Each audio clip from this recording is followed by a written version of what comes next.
Baik. Wes, boleh.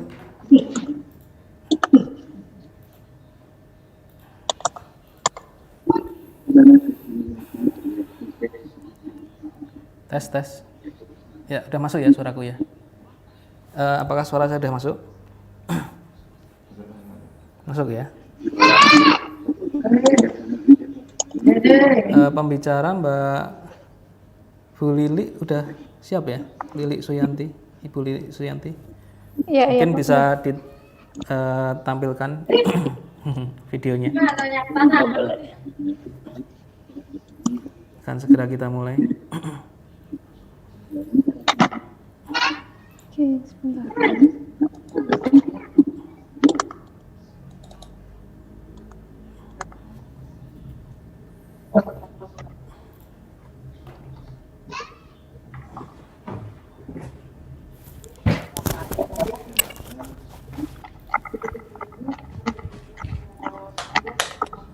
Tes.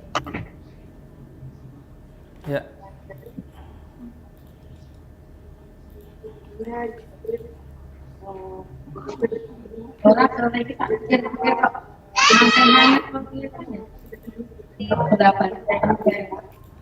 Oh ya, udah siap ya.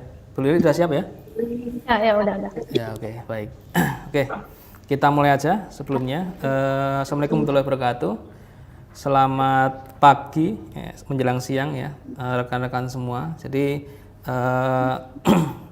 berjumpa lagi di acara webinar rutin yang diselenggarakan oleh Departemen Teknik Elektro dan Informatika Sekolah Vokasi UGM. Dalam hal ini yang mengadakan di sini adalah Prodi Teknologi Rekayasa Perangkat Lunak ya. Nah, di webinar kali ini temanya adalah tentang software quality dan automation testing ya. Yang pembicaranya di sini sudah hadir Ibu Lili ya. Lili Suyanti. Ibu Lili Suyanti ini merupakan software engineer in test di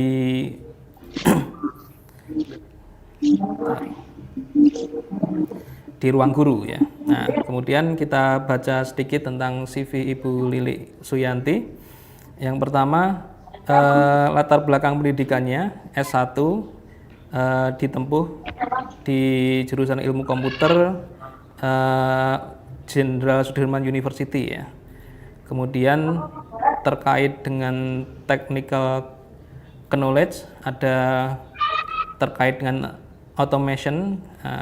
Beliau menguasai tentang Appium, Selenium, Genymotion Android, emulator Xcode ya. Yang lain seperti JavaScript, jQuery, Object Oriented Programming, kemudian soft skill yang dikuasai terkait teamwork, verbal communication, time management, problem solving ya. Kemudian pengalaman organisasi ya. Asisten lab Object Oriented Programming, kemudian sekretaris di Himpunan Mahasiswa Teknik Informatika, kemudian soft skill, Minister of HRD Departemen at IIC, kemudian staf sekretaris ya di Himpunan Mahasiswa Teknik Informatika, staf HRD dan Vice Leader EC Senior High School. Kemudian terkait dengan pengalaman bekerja ya, beliau pernah bekerja sebagai web programmer back-end di PT Web Arsitek Teknologi Web ARG ya. Kemudian itu tahun 2016 sampai 2017. Kemudian sebagai test engineer tahun 2017 sampai 2019 di PT Kreatif Media Karya ya. Kemudian di tahun 2000 ini beliau sebagai software engineer in test ya, di PT Ruang Raya Indonesia atau yang terkenal sebagai Ruang Guru ya. Di sana beliau bekerja untuk ini ya, Grid Automation Testing for Skill Academy dan ruang kerja project ya, untuk project Skill Academy dan ruang kerja. Kemudian berkolaborasi dengan QA analis untuk mendesain test case, kemudian manajemen daily task, planning task, SEIT, project team, kemudian berkontribusi untuk restructuring automation design. Ya. Mungkin untuk yang 11 Ini secara umum gambaran umum terkait dengan latar belakang pendidikan dan pengalaman ya dari Ibu Lili Suyanti. Nah, nanti di sini nanti beliau akan membahas lebih jauh tentang bagaimana sih di industri rekayasa perangkat lunak kalau menjaga kualitas software ya agar nanti sampai ke pengguna itu kualitasnya bagus ya. Kemudian cara otomatisasi testing di industri itu bagaimana? Kita akan dengarkan semua nantinya. Nah, nanti untuk webinar ini setelah ini nanti Ibu Lili Suyanti akan menyampaikan materinya kurang lebih sekitar 1 jam ya. Nanti menyampaikan materinya tentang software quality dan automation testing ini. Kemudian nanti setelah itu setelah 1 jam nanti bisa dilanjut ke tanya jawab ya. Tanya jawab nanti silakan peserta bisa mengajukan pertanyaan, bisa lewat kolom chat di Zoom atau mungkin di YouTube. Di YouTube juga kita ada live streamingnya ya. Nanti bisa disampaikan di sana. Atau mungkin nanti bisa langsung kalau via Zoom juga nanti bisa langsung disampaikan live juga nanti. Nah, boleh lewat chat, bisa langsung disampaikan live. Nah, mungkin itu kurang lebih intro dari saya. Kita masuk ke acara utamanya, materi oleh Ibu Lili Suyanti, Software Engineer Intes Ruang Guru ya. Oke, silakan. Udah siap, Bu Lili Suyanti? Oke, saya share screen. Ya. Itu pasti not satisfied gitu kan. Pasti akan banyak komplain. Ini kenapa ada isu? Ini kenapa A, B, C, D, E gitu. Makanya menentukan banget gitu. Kalau softwarenya bagus tanpa isu, everyone is happy gitu. Senang gitu, user kita tambah banyak, kerjaan kita moral productivity-nya makin bagus kayak gitu. Itu yang pertama, user satisfaction itu mempengaruhi banget. Kemudian yang kedua, predictable future value. Maksudnya ini apa? Maksudnya gini, kalau misalkan software quality-nya bagus, kita nge-increase quality dari software-nya kita kan, berarti produktivitas tim kita, company kita, project kita juga bagus gitu. Dengan kita me-increase quality, maka kita bisa lihat, oh si software ini masa depannya akan bagus, dia next project-nya akan bagus, dia akan punya banyak feature gitu, karena nggak terlalu banyak issue gitu, bug-nya nggak banyak gitu, software quality-nya bagus kayak gitu. Berbanding terbalik, kalau misalkan suatu software itu punya banyak isu, pasti timnya, tim projectnya, company-nya akan busy to solve the issue gitu kan, dia akan sibuk nge-fix gitu kan. Dia nggak punya target ke depan kita akan ada fitur apa gitu. Akhirnya ya setiap hari sibuk dengan fixing issue, nah itu akan cost of money dan time banget gitu. Kemudian yang terakhir tuh pasti company reputation, semakin bagus softwarenya, company-nya juga kan semakin dapat brand kan, semakin dapat nama di masyarakat itu. Kalau softwarenya tuh bagus, kalau misalkan banyak isu, ya company-nya juga yang kena gitu. Dia nggak punya user baru, terus kemudian business view-nya mungkin juga jadi sempit. Dia reputasinya akan kurang bagus gitu di masyarakat atau di usernya sendiri. Oke. Next-nya. Kemudian ada contoh gitu, cara kita tahu gimana sih software quality itu sendiri gitu. Kan tadi di awal dibilang bahwa software quality itu diukur dari bener enggaknya suatu softwarenya, baik dari prosedurnya, baik dari standar. Nah, standar sama prosedur kalau kita ngomongin software quality itu kita dapat dari mana sih? Kita dapat dari requirement, teman-teman. Requirement ini yang akan menjadi patokan sebagai seorang QA untuk bisa tahu bahwa aplikasi ini udah berjalan belum, berjalan sesuai dengan seharusnya belum, kayak gitu. Contoh, software requirement-nya gini, kita akan sukses kalau misalkan kita login pakai valid email gitu. Terus kita akan fail kalau misalkan kita login dengan invalid email. Nah, dari dua ini udah kelihatan gitu. Kalau QA, kemudian dia login email yang benar, dia harusnya sukses. Itu udah jadi tolak ukur kalau ternyata si software ini udah benar kayak gitu. Kalau dia memakai invalid, dia udah pasti fail gitu. Ini kan udah obvious banget ya, kelihatan gitu. Terus kemudian ada requirement-nya kalau kita tambah 2 plus 1, dia return-nya akan 21. Kalau kita tambah 1 sama 2, dia return-nya akan 12. Padahal secara analoginya kita ya, kalau kita 2 plus 1, dia sama dengan 3 kan yang benar. Tapi requirement-nya bilang dia harus sama dengan 21 gitu. Jadi aplikasi itu ketika mengeluarkan 2 plus 1 akan jadi 21, apakah itu salah? Enggak salah gitu. Mungkin secara perhitungan matematikanya kurang tepat, tapi requirement-nya mintanya seperti itu gitu. Dan itu nggak salah gitu. Software-nya nggak ngeluarin error apapun gitu. Berarti itu udah benar, software-nya udah ngikutin requirement-nya. Oke. Nah, dari requirement yang kita omongin, kebutuhan-kebutuhan dari suatu aplikasi itu kita dapat dari mana sih sebenarnya?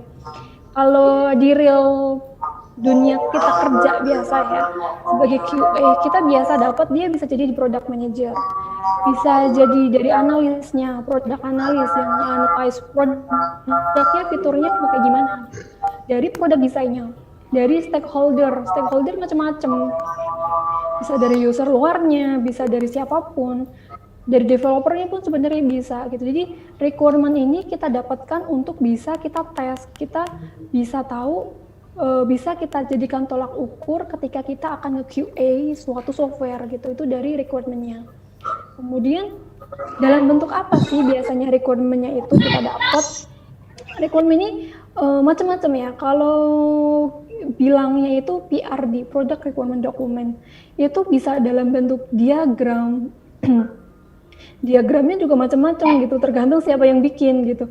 Yang penting adalah informasi dari behavior si produknya itu jelas, software-nya itu jelas. Kalau misalkan diagramnya itu masih ada yang nggak jelas, masih ada yang kurang, itu tugasnya QA sebagai guardkeeper-nya quality kan, itu untuk menanyakan ini maksudnya apa gitu.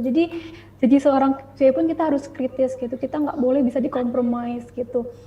Kemudian dari diagram ada tabel, bisa user story atau use case gitu. Macam-macam bentuknya, tergantung di mana company-nya, siapa yang bikin gitu. Yang jadi poin dari product requirement itu adalah behavior si software-nya itu jelas. Bahwa software ini bisa login, software ini bisa katakanlah bisa registernya pakai user apa, flow-nya seperti apa, itu jelas. Selama itu jelas, teman-teman masih bisa pakai gitu. Nah, dari requirement yang kita dapat, biasanya kita akan nge-breakdown lagi. Kita nggak bisa langsung menjadikan itu tolak ukur, terus kita praktekin gitu. Kita harus breakdown lagi dia ke dalam yang namanya test skenario. Dari requirement kita ke test skenario. Tes skenario itu apa gitu? Kalau singkatnya itu kayak functionality-nya lah. Functionality yang bisa dites tuh apa sih dari software itu? Kayak misalkan contoh di sini tuh ada, kita nge-verify requirement field yang buat di login tuh mana, yang harus diisi di login tuh mana, kayak gitu. Atau bisa jadi user tuh harus bisa login, user tuh harus bisa register, user tuh harus bisa bayar loh, pakai payment method apapun. Nah, itu termasuk skenario dari requirement yang udah kita dapat gitu. Jadi dari requirement yang kita dapat, kita breakdown lagi gitu, jadi skenario kan. Tapi teman-teman, dari skenario ini kita belum bisa ini jadi tolak ukur. Kenapa? Karena dia range-nya terlalu luas gitu. Dia terlalu global, terlalu general. Ketika kita tahu verify requirement field on login, field mana yang harus kita verify, di sini kan tidak tertulis gitu. Di skenario tidak dijelaskan stepnya seperti apa. Nah, karena itu dari tes skenario kita breakdown lagi kalau kita mau ngetes suatu aplikasi. Kita breakdown lagi dari yang namanya test case. Nah, dari test case ini yang akan kelihatan. Test case itu kan bentuknya dia actionnya apa yang akan aku tes, inputnya apa yang akan aku tes, kemudian dari yang aku tes ini dia menghasilkan apa, itu di test case jelas dijelaskan gitu. Jadi ini yang menjadi patokan gitu ketika kita mau ngetes, kita mau nge-QA itu test case ini yang menjadi patokan kita. Contohnya dari skenario user should be able to login misalkan. Nah, si user ini kan berarti dia harus bisa login gitu kan. Test case-nya apa? Berarti kan dia harus misalkan ketika aku inputin username sama password yang benar, dia harus redirect to home page atau dia redirect ke halaman yang lain atau halaman apapun gitu. Kemudian kalau misalkan aku inputin username yang nggak valid atau passwordnya nggak valid, dia harus munculin error message atau dia nggak boleh login kayak gitu. Itu berarti kan test case-nya jelas ya teman-teman ya, stepnya. Kalau aku inputin apa, dia akan ngeluarin apa kayak gitu, aksinya apa, reaksinya apa kayak gitu. Jadi itu yang akan jadi tolak ukur gitu. Nah, test case di sini pun dia harus benar-benar bisa didokumentasikan. Kenapa? Karena kalau kita nge-QA, kita ngetes sesuatu, kita kan harus ada tolak ukurnya ya, kita punya pembandingnya. Nah, pembandingnya ini harus didokumentasikan sebagai bentuk tanggung jawab kita. Kita udah ngecek ini loh, udah bener gitu. Kita udah ngevalidate step ini loh, ini udah bener gitu. Karena si test case ini nggak cuma sebagai QA yang konsum gitu, tapi bisa jadi developernya, bisa dari produknya, itu bisa lihat gitu, bener nggak sih ini test case-nya udah pass kayak gitu, bener nggak sih fitur-fiturnya udah bener gitu. Itu dilihat dari test case documentation-nya gitu. Jadi beberapa company pasti akan punya test case dokumentasi kayak gitu. Nah, kemudian ini ada contoh test case dokumentasi yang tadi saya sebutkan. Ini contoh simpelnya ya, karena setiap company pasti punya format sendiri-sendiri gitu, tergantung dia kebutuhannya apa gitu. Karena testing itu nggak ada ilmu yang saklek gitu, apa ya istilahnya itu paten. Kamu harus A, B, C gitu. Nggak cuma IT ya, menurut saya semua dunia IT itu nggak ada yang saklek gitu. Kita punya yang namanya best practice gitu, tapi nggak ada rule yang benar-benar paten, kamu harus ini gitu. Tapi ada best practice yang ini loh yang bagusnya kamu ikutin kayak gitu, tapi nggak diikutin pun nggak masalah gitu. Jadi kalau test case documentation contohnya kayak gini, kita punya skenario buat nge-verify user login gitu.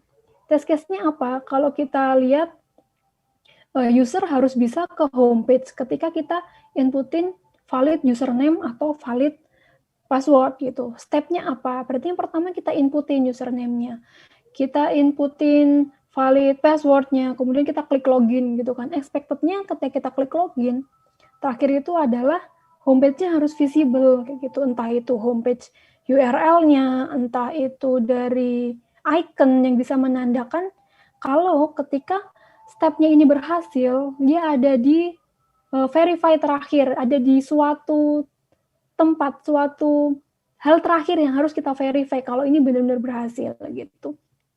Kemudian echo result-nya, contohnya ternyata dia nggak ke homepage loh, tapi dia ke register page gitu. Terus ada type-nya. Nah, type ini tergantung kita mendefine, kita mengkelompokkan tes kita seperti apa gitu. Karena banyak yang mengelompokkan jadi positif, negatif gitu. Kalau positif berarti ya kalau login berhasil gitu. Kalau gagalnya gimana? Kita inputin invalid email, kita inputin invalid formatnya gitu, berarti itu negatif case-nya. Terus kita bisa ngelompokin jadi smoke testing atau regression gitu. Itu kalau di testing smoke sama regression itu berarti Lingkupnya ya, lingkup test case-nya. Kalau smoke tuh yang penting-penting aja. Kalau misalkan dia fail, produknya gagal. Kalau misalkan ada yang fail di smoke testing, berarti ada yang nggak benar di produknya, itu nggak boleh rilis kayak gitu. Berarti produknya, fungsi utama produknya tuh nggak bisa dipakai gitu. Itu smoke testing. Kalau regression ya wall feature dari si software-nya gitu. Nah, di sini ada result yang nandain pass atau enggak kayak gitu. Ini contoh kecil dokumentasi gitu. Kalau nggak kayak gini, ada juga namanya test case management, itu lebih canggih lagi gitu. Kita nggak perlu ngedefine tabel kayak gini, kita tinggal pakai aplikasinya kayak Qtest atau TestRail gitu. Kalau ruang guru makanya yang ini, kita pakai TestRail gitu buat memanage test case-nya di ruang guru gitu. Oke, setelah kita tahu test case-nya, lalu gimana sih kita perform all test case yang kita punya gitu. Karena kita sebagai QA ya, quality assurance, kita yang ngetes aplikasi ini, kita yang menentukan aplikasi ini layak kita deliver ke user atau enggak. Itu QA gitu. Nah, yang pertama kita bisa tes dia manually, execute one by one step-nya dan skenario-nya gitu. Jadi kita ambil HP atau kita lihat website, kita ikutin semua skenario. Kalau login kita suruh login, kita praktekin satu-satu manual. Itu manually. Nah, kalau kayak gitu berarti pasti akan ada consume time sama cost kan. Karena apa? Test case itu nggak banyak teman-teman. Test case itu pasti banyak banget gitu. Nggak banyak, nggak sedikit gitu. Jadi kalau perusahaan-perusahaan yang udah stable, punya user yang lumayan stable dan sudah wide range ya, usernya udah banyak banget gitu, nggak cuma 10-20 test case, bisa ratusan, bahkan bisa ribuan. Kalau produknya, fiturnya banyak, katakanlah kayak platform belanja misalkan, itu mungkin bisa ratusan, bisa ribuan gitu. Itu tuh nggak bisa gitu di-execute sama satu orang yang akan praktekin satu-satu skenario, apalagi kalau mau rilis gitu. Setiap aplikasi kan punya jadwal rilis ya. Kalau rilisnya dia itu mepet atau rilisnya itu jangka waktunya itu misalkan sebulan sekali lah katakanlah atau 2 bulan sekali paling lama gitu, buat ngetes setiap rilis itu kan kita wajib semua test case kita make sure nggak ada yang break gitu. Meskipun itu bukan fitur yang dirilis gitu, meskipun fiturnya itu katakanlah soal notification gitu, tapi fitur loginnya tetap harus dites gitu. Karena apa? Karena kalau nggak dites, ya ini functionality-nya kalau nggak bisa dipakai, lagi mana gitu. Berarti si software ini defect dong gitu. Dia quality-nya nggak bagus gitu karena ada satu fitur yang nggak bisa dipakai kayak gitu. Itu fatal sih kayak gitu. Nah kayak misalkan login, misalkan register kayak gitu-gitu kan harus dites meskipun itu bukan fitur yang di-deliver kayak gitu. Nah kalau kayak gitu satu orang katakanlah kita satu QA ngetes sekitar satu hari bisa dapat 50 test case yang kita tes misalkan. Terus ada fitur baru gitu, ternyata orang QA-nya udah full, berarti dia harus nge-hire orang baru kan gitu, company-nya nge-hire lagi QA baru, berarti gaji orang lagi kan, itu akan cost lagi kan, ngegaji orang gitu. Kemudian akurasinya, karena kita manusia punya limitasi ya teman-teman, kita butuh makan, kita butuh minum, kita kenal namanya capek, kita tahu namanya stres gitu.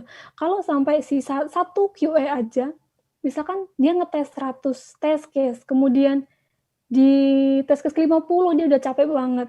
Kemudian ke test case ke-51 pasti akan berpengaruh gitu pada cara dia ngetes. Jadi nggak konsisten gitu yang tadinya dia ngetesnya bener, gitu inputnya bener, pasti akan ada 1-2 yang miss gitu karena faktor-faktor yang lain ya, karena kita kan human being gitu.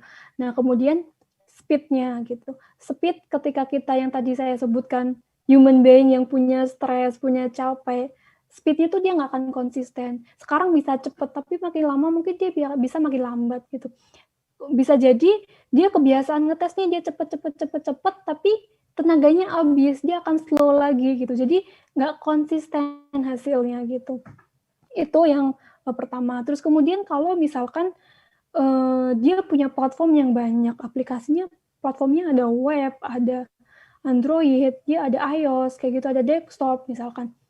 Satu orang ngetes satu test case untuk 4 platform, itu pasti makan waktu 5 menit mungkin bisa paling cepet gitu. 5 menit paling cepet karena dia nginputin satu kayak gitu kan. Kemudian treatment-nya juga nggak bisa sama kan ketika kita buka iOS, kita buka Android atau kita web itu kan beda-beda gitu. Jadi switch konteksnya itu bisa jadi mempengaruhi gitu. Terus kemudian kalau kita do it manually, reporting-nya tuh harus bener gitu. Sorry. Reporting-nya harus bener. Soalnya apa? Reporting ini kan dipakai sama banyak orang gitu. Banyak stakeholder yang bakal pakai. Yang akan dijadikan acuan, software ini go or no go, rilis atau enggak gitu. Itu kan dari reporting gitu. Kalau kita manual, 1000 test case katakanlah, 1000 test case kita ada manual semua, kita jadi QA kita centang pass, no pass, no pass kayak gitu. Nah, kita akan lihat yang nggak pass yang mana. Yang nggak pass ini apakah majority harus di fix atau kita bisa rilis tanpa yang nggak pass test case-nya kayak gitu. Itu ngaruh gitu. Jadi reporting kalau kita ngelakuin manual itu akan time consume-nya besar banget sih, akan cost-nya gede gitu. Tapi dengan gitu emang kita jadinya masih butuh ya kalau manual gitu. Kalau kita lihat cons-nya banyak gitu, kita masih butuhkah manual gitu. Buat tahu jawabannya kita lanjut ke yang selanjutnya dulu. Automation. Nah, yang pertama tadi manual. Sekarang kita nge-automate gitu. Cara kita perform testnya dengan kita nge-automate. Nge-automate testnya itu berarti kita execute dari script test case-nya itu kita convert dia ke script gitu. Jadi nggak perlu manual lagi. Sehingga time cost-nya lebih cepat, apalagi kalau web. Nanti kita ngomongin web ya teman-teman. Itu cepat banget. Terus kita nggak perlu gaji karyawan baru. Kalau misalkan kita punya fitur baru, tinggal dibikin aja test case-nya by script kayak gitu. Kemudian akurasinya, karena dia kode gitu. Kode nggak mengenal capek, dia mesin gitu. Kita perintah dia buat klik ABC pun dia nggak masalah, mau 1000 kali, 2000 kali pun dia nggak mengenal capek gitu. Kemudian dia lebih cepat, ya pasti lebih cepat gitu karena akurasinya konsistennya, cara dia ngetes tuh konsisten gitu, tergantung dari environment-nya sendiri gitu. Kemudian isi reporting, kita reportnya jelas gitu. Kalau misalkan kita nemu isu, kita tinggal lihat lognya. Oh dia isunya sebelah mana gitu. Kalau kita manual, kita mau ada isu, dia pasti akan reproduce lagi kan, direproduce lagi, diulang lagi, sebelah mana sih sebenarnya isunya gitu. Tapi kalau kita automation, step by step itu ada lognya. Kita tahu step ini fail karena apa, itu ada lognya gitu. Tapi dengan automation yang super meyakinkan, yang banyak menguntungkan, dia juga punya sedikit effort yang harus kita kasih gitu. Pertama cost investment-nya. Kalau kita mau punya automation, kita juga harus invest di servernya, invest di environment-nya, invest automation structure-nya, invest ke orang yang bikin. Itu apalagi. Tapi apakah worth gitu? Pasti worth gitu karena meskipun kita mungkin ya kita mengeluarkan biaya besar di awal gitu buat nge-hire orang yang ngerti automation structure. Pertama kali, katakanlah 3 atau 4 orang gitu yang tahu, dengan kita nge-hire setiap fitur 1 orang, kalau kita manually, itu cost-nya akan lebih besar di manually gitu. Karena apa? Karena satu hari kita ada fitur mau rilis misalkan, itu ada 50 QA di satu ruangan. Ternyata besok ada lagi fitur gitu. Ternyata fitur ini udah nggak fit lagi di QA ini. Dia harus dites lagi sama orang lain. Berarti dia harus nge-hire lagi kan. Tiap ada fitur nge-hire gitu. Bisa jadi dari yang 50 orang jadi 100 orang gitu. Itu cost-nya lebih banyak dibanding nge-hire 1 orang atau 3 orang lah gitu buat ngedesain automation structure, kemudian ngasih tahu gimana cara kita bikin tesnya segala macam gitu. Cuman dari cost investment itu juga automation tuh punya limitasi kalau teman-teman tahu. Jadi nggak semua hal itu bisa kita automate gitu, nggak semua hal itu bisa kita doing by script gitu. Misalkan, contohnya, kalau misalkan kita login kalau kita manual, terus ada sesuatu yang glitch, kayak kedip gitu ya, glitch error di login page misalkan. Kalau orang yang ngetes, human being ngetes, itu tahu gitu, dengan lihat doang, oh ini nge-glitch, ada apa, ada error, pasti akan langsung dicari tahu.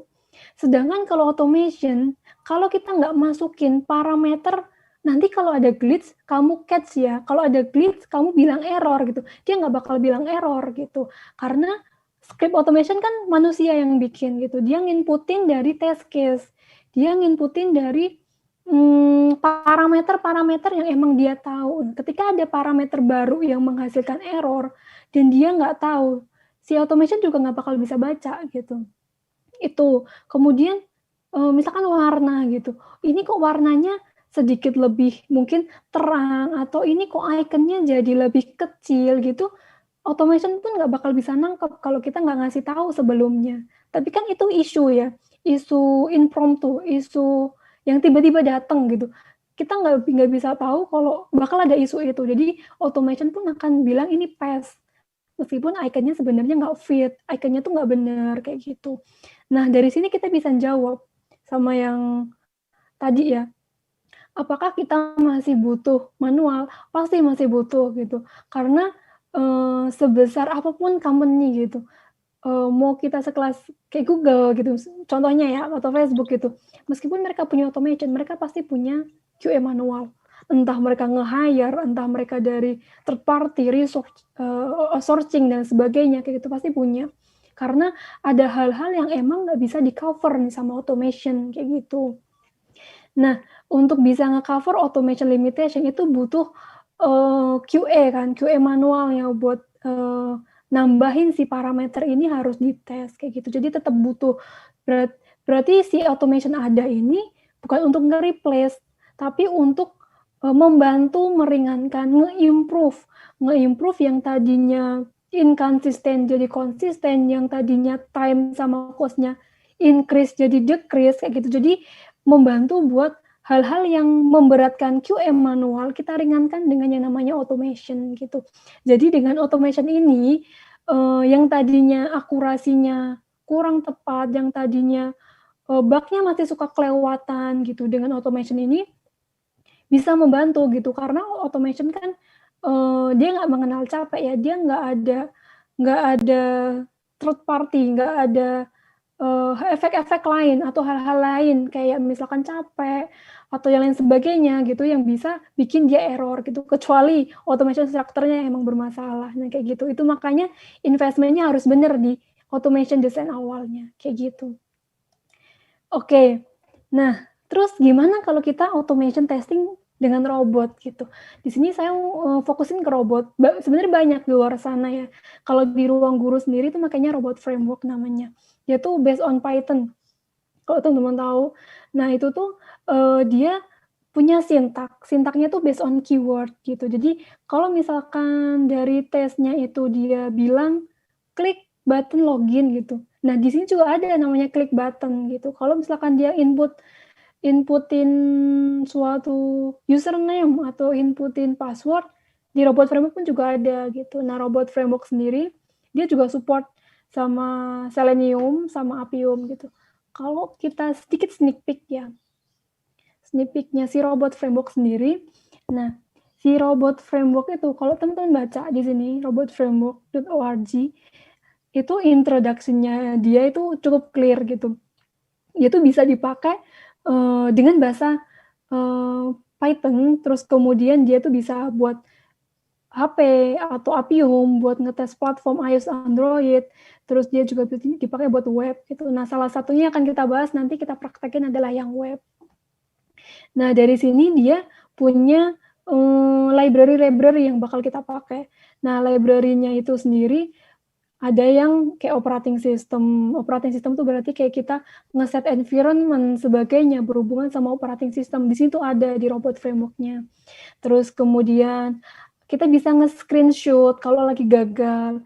Terus kemudian ada built-in keyword tuh kayak bawaan keyword ya. Keyword bawaannya nanti kita cari lebih lanjut lagi pas kita lagi praktek. Terus kemudian ada string gitu. Ini sudah cukup bisa membantu untuk test case functionality gitu, behavior yang tadinya manual, kita mau convert dia jadi automation gitu. Terus kemudian dari sini yang kita akan fokusin kan ke web automation ya teman-teman, itu kita pakainya Selenium automation framework buat webnya. Kita Selenium, kemudian kita butuh web driver buat komunikasi ke browsernya gitu. Kalau mau tahu caranya gimana, konsepnya kayak gini. Nah, ini saya ambil dari salah satu source di Medium, diagramnya. Saya nggak bikin sendiri. Jadi gini, si Python client-nya itu kan berarti si Selenium client library, si robotnya tadi kan, si Selenium-nya itu. Dia sebagai client, terus si servernya ini, si browser-nya. Nah, antara kalau kita mau klik, kita mau input sesuatu, kita tuh nggak langsung kasih komen, kita nggak langsung merintah si browsernya, tapi kita komunikasi sama drivernya. Kalau kita Chrome, berarti kita pakai Chrome driver atau Gecko driver kalau kita pakai Firefox ya, atau enggak yang lain gitu. Nah, dari situ kita ngasih komen ke drivernya, kemudian dari driver baru bilang dia ke browsernya, terus dibalikin lagi dari si browsernya itu bener nggak yang dia komen, ada nggak, hasilnya apa, kayak gitu. Nanti dibalikin lagi. Nah, balikan yang akan diterima si klien itu yang akan jadi lognya. Kenapa dia fail kayak gitu. Si browsernya bilang apa yang dia detect kayak gitu. Itu yang jadi log ketika kita dapat failnya kayak gitu. Oke, nah kita lanjut. Kemudian bagaimana kita nge-create si automation testnya gitu. Kalau kita udah tahu dari yang tadinya test case manual, kita execute ke automation, kita taunya dari mana gitu. Kita gimana cara kita nge-create si testnya gitu. Yang pertama, kalau di automation itu kita harus tahu test data gitu. Karena kayak yang tadi saya bilang, automation script kan itu kan kita yang bikin. Manusia, orang gitu, QA-nya itu yang bikin. Nah, mesin ini kan script ini hanya tahu apa yang kita perintahkan gitu kan. Jadi datanya pun kita yang harus ngisi. Terus datanya kita mau apa? Kita mau ngetes apa sebenarnya? Apa yang harus kita validate di sini? Itu harus tahu, disiapin dulu. Kemudian perform action-nya kita tuh mau apa? Nah, di sini yang tadi aku bilang ada built-in keyword. Nah, ini built-in keyword. Kalau teman-teman lihat di robot framework itu built-in keyword itu semacam keyword yang akan works di Selenium Appium base-nya. Jadi kayak aku bisa pakai ini dimanapun, meskipun aku pakai Android, aku automate dia pakai web atau iOS tuh aku bisa pakai keyword ini kayak gitu. Ini yang punyanya si robot. Nah, di sini itu kita bisa ada beberapa keyword yang kita pakai gitu kan. Misalkan kita mau nge-validate kalau misalkan nanti si hasilnya tuh harus true atau enggak dia harus contain something atau enggak dia harus error dan sebagainya, itu kita bisa ambil dari beberapa keyword yang disediain sama robot framework kayak gitu. Nah, kemudian habis robot framework built-in-nya, yang akan kita pakai nanti adalah Selenium library-nya. Nah, ini yang jadi aktor utama, karena kita pakai web ya, web itu Selenium. Jadi, ini yang akan menentukan aksi-aksinya kita gitu. Kayak kita mau klik button misalkan, kita mau close browser, atau kita mau, ini ada delete all cookie juga, kalau mau lebih advance ya automation-nya. Atau kita mau nge-validate elemen teksnya should be something, atau elemennya should be visible. Kita nge-validate elemennya nih harus ada nih, kalau aku ngeklik sesuatu, kita bisa validate dia pakai ini gitu. Jadi dari yang effortnya human ngevalidasi, sekarang script yang ngevalidasi dengan apa? Dengan ini, dengan keyword-keyword yang udah disediain gitu kalau di robot framework. Itu kayak gitu. Terus kemudian dari perform action-nya, satu lagi yang harus kita tahu itu adalah locator, objek testnya. Apa yang harus kita klik, apa yang harus kita isi, apa yang harus kita inputkan, itu kita harus tahu. Nah, locator ini kalau teman-teman tahu ya HTML, pasti udah familiar lah ya HTML. Itu kita bisa pakai CSS, kita masih bisa pakai Expat gitu.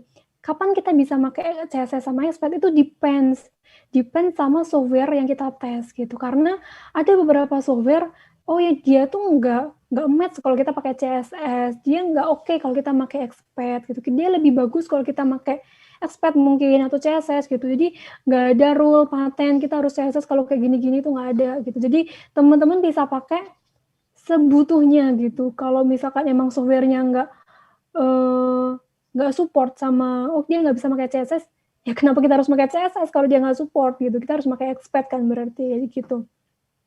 Nah, CSS sama Expat itu bedanya apa? Highlight ya mungkin karena beberapa pasti udah pada tahu gitu karena ini gampang banget lah ya gitu. Kalau ID ya pasti ada pagernya gini, kalau CSS kita mau kelas kan titik kayak gitu kan. Kalau Expat, nah di sini Expat yang mungkin akan sedikit lebih kompleks, tapi coveragenya Expat itu lebih luas ya dibandingin CSS. Mungkin CSS bisa luas, tapi scriptnya itu rada belibet gitu. Kalau misalkan kita mau paksakan pakai CSS gitu. Kalau Expat, misalkan nih kita mau contain something text-nya itu bisa gitu kita pakai Expat gitu. Contoh di sini Expat itu ini ada div. Div itu elemen kayak input, elemen button, elemen select kayak gitu. Itu yang akan jadi di sini div-nya ini. Kemudian dia punya atribut kan, satu elemen pasti punya atribut. Nah, atribut ini akan kita jadiin atribut mana sih yang mau dites kayak gitu, yang mau dipakai gitu. Contohnya di sini ada kelas. Namanya kelasnya apa kayak gitu. Nah, kalau misalkan div ini terlalu general, dia nggak mempengaruhi apapun, mau div, mau input, itu nggak ngaruh. Kita bisa pakai tanda bintang gini. Berarti menandakan ya apapun elemennya, yang penting atributnya ini, kayak gitu. Makanya pemilihan selektor atau locator ini tuh harus benar-benar unik gitu. Kalau kita ada beberapa kelas yang sama, tapi kita mau nge-verify kelas terakhir, kita harus define kalau kelas ini benar-benar kelas yang terakhir yang kita maksud. Kita harus ngasih indeks kalau ini kelas terakhir gitu. Atau kalau ada yang lebih unik lagi, misalkan ID. ID itu kan atribut ID unik banget ya, itu nggak boleh sama kan. Itu kita bisa pakai ID aja gitu. Jadi pemilihan locator kalau kita mau automation itu sangat penting. Apalagi UI ya, UI automation gitu. Itu sangat penting. Terus oke, dari sini kita udah tahu nih, dari automation aku butuh tes data, aku butuh action-nya apa, aku harus tahu locator-nya tuh apa gitu. Kemudian dari situ aku bisa jabarin nih, jabarin test case-nya aku. Contohnya, dari test case yang kita udah bikin, aku ada test case error message should be appear when user login with invalid credential. Berarti kalau misalkan aku login pakai kredensialnya, katakanlah username sama password, dianya invalid, aku harus bisa lihat error message-nya kayak gitu. Kita bisa breakdown test case-nya, test datanya. Itu berarti kita butuh username, kita butuh data password yang akan kita pakai buat tes itu apa. Terus setelah kita udah tahu password sama username yang mau kita pakai apa, yang udah kita yakin ini bakalan fail, tes data yang emang ini invalid, kita udah define dia invalid, kemudian kita ada step-nya. Nah, step ini harus benar-benar apa ya, one by one step, kayak algoritmanya harus benar gitu. Kalau kita mau ngetes suatu halaman login, paling simpel halaman login, hal pertama yang harus kita lakuin, kita nggak mungkin tiba-tiba langsung inputin username kan. Kita nggak tahu kita mau inputnya di mana gitu. Berarti kita harus open browser dulu. Nah, dari open browser ini udah muncul kan, oh ini ada browser nih yang akan kita jadiin dia sebagai tempat buat ngetes gitu. Habis dari browser, kita udah open, berarti kita perlu visit halamannya. Kita kan niatnya mau ke login, berarti kita harus ke halaman login dulu, kayak gitu. Nah, dua ini termasuk precondition-nya gitu. Precondition pas kita mau login. Kalau kita nyebutnya precondition ya, kalau di QA itu. Jadi ada step-nya itu ada precondition-nya apa, action-nya apa, verify-nya apa, atau result-nya itu akan apa, kayak gitu. Nah, dua ini udah jadi precondition, terus kemudian dari precondition ini aku punya action, aku akan inputin username dengan data ini, username. Kemudian aku akan inputin password dengan data password di sini, kemudian aku akan klik login. Nah, setelah klik login, aku harus ada sesuatu yang aku verify gitu. Jadi kalau misalnya kita mau ngetes tanpa verify itu useless banget, teman-teman. Meaningless banget, nggak guna. Asli nggak guna. Kalau kita ngetes nggak ada verify. Karena apa? Verify ini yang akan kita jadikan patokan gitu. Ini bener nggak sih tesnya? Ini bener nggak aplikasinya jalan gitu. Contohnya kayak misalkan nih, kalau misalkan orang, misalkan nih disuruh ke dapur, aku mau ke dapur, tinggal lurus, belok kiri gitu. Kalau orang disuruh kayak gitu, kalau dia udah punya data, oh dapur itu ada kompornya, dapur itu ada wajan, ada panci, ada ulekan, apalah segala macam yang di dapur ya, itu akan tahu, oh itu dapur. Jadi dia, karena dia punya data ya, dia udah di data kalau dapur tuh kayak gitu. Nah, kalau misalkan ini script, ini automation, atau enggak kayak Baji ya, misalkan Bayu udah bisa jalan gitu ya, suruh ke dapur, lurus, belok kiri, dia udah belok kiri. Tapi ketika dia belok kiri, apakah dia bisa tahu kalau itu dapur, kalau dia nggak pernah tahu dapur sebelumnya gitu kan. Jadi harus ada data kan yang dimasukin, ada pembanding, ada satu tolak ukur. Oh, dapur tuh kayak gini. Kamu harus ada wajan kalau itu dapur. Kamu harus ada kompor kalau itu dapur. Kamu harus ada panci di situ. Segala macamnya lah. Kayak gitu. Jadi di sini pun juga gini di software. Jadi kita harus nge-verify kalau kita mau itu error message, kita harus verify error message-nya itu harus ada di situ gitu. Kalau misalkan kita login, klik login, udah kita nggak ngapa-ngapain, terus ngapain gitu. Apa yang akan kita verify? Ngapain kita ada automation kayak gitu. Kalau yang kita misalkan kita verify-nya habis kita klik login, yang penting dia ada di halaman login, udah deh nggak apa-apa gitu. Tapi error message-nya gimana kayak gitu. Jadi pemilihan verify-nya tuh juga harus tepat sasaran gitu. Maksudnya kayak kalau kita mau dia nggak bisa login, alasannya apa nggak bisa login, kan user perlu tahu gitu kan. Oh ternyata kredensialnya invalid kayak gitu. Ternyata passwordnya salah, atau oh ternyata koneksinya error atau segala macam, atau pernah daftar dan segala macam kayak gitu. Itu kan juga harus di-verify gitu. Nggak cukup hanya dengan kamu ada di halaman login, kamu nggak bisa login, udah kayak gitu doang, itu kurang kayak gitu. Makanya verify-nya pun harus clear, yang benar gitu, karena kita bukan ini script gitu ya, ini bukan manusia yang bisa mengangan-angan apa ya, menghayati, punya feeling gitu ya, punya feeling, oh ini nggak bisa login karena ini, karena muncul ada glitch-nya, ininya merah-merah segala macam kayak gitu. Script nggak bisa baca itu kalau kita nggak nginputin kayak gitu. Oke, setelah kita tahu breakdown test case ke dalam automation testnya kayak gimana, sekarang kita preparation sebelum kita lihat gimana sih web automation robot itu gitu. Preparationnya pasti kita butuh Python, kali ini robot ya teman-teman. Robot kita butuh Python, pasti kita install robotnya, kita install web drivernya. Web driver ini kan karena kita mau pakai Chrome, berarti kita butuh Chrome drivernya. Nah, si Chrome drivernya ini banyak versi. Jadi kalau teman-teman nyoba di sini di Chrome driver chromium.org yang download, itu tuh ada banyak version dari Chrome driver. Teman-teman bisa install kayak gini atau bisa npm segala macam gitu.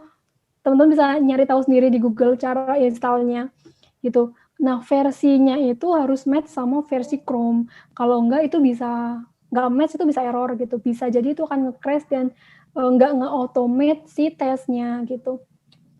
Yang perlu ditahu, kalau misalkan kita punya Chrome driver versionnya 87, berarti Chrome-nya 87 gitu. Atau kita mau lihat Chrome-nya kita misalkan 85, kita cari Chrome drivernya yang 85 kayak gitu. Cari tahu versi Chrome-nya tuh yang ada di sini tuh, yang about Google Chrome.